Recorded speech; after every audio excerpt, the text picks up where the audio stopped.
কি দরকার? আমি কারে টাকা দিচ্ছি এটা আমার জানতে হবে না?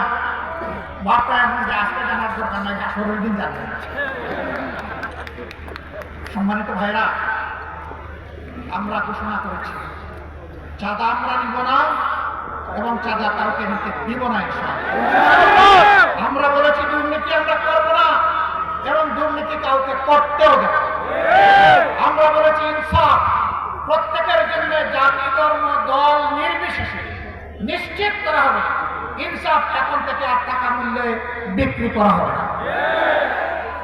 সেই বাংলাদেশটাই আমরা করতে চাচ্ছি, যে বাংলাদেশ হবে শিশু, যে বাংলাদেশ হবে তরুণ তরুণীর, যে বাংলাদেশ হবে যুবক যুবতীর, যেই বাংলাদেশ হবে একজন মুসলমানের, একজন হিন্দু, একজন বৌদ্ধ, একজন খ্রিস্টানের, যেই বাংলাদেশ হবে আপামর জনগণের, যেই বাংলাদেশ হবে শ্রমিকদের, যেই বাংলাদেশ হবে কৃষকদের, যেই বাংলাদেশ হবে সকল ক্ষেত্রে পেশাজীবীদের।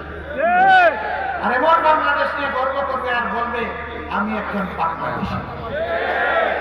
সেই বৈষম্যহীন বাংলাদেশ আমরা করতে চাই ইনশাআল্লাহ। আপনারা এই বৈষম্যহীন বাংলাদেশ করার জন্য প্রস্তুত?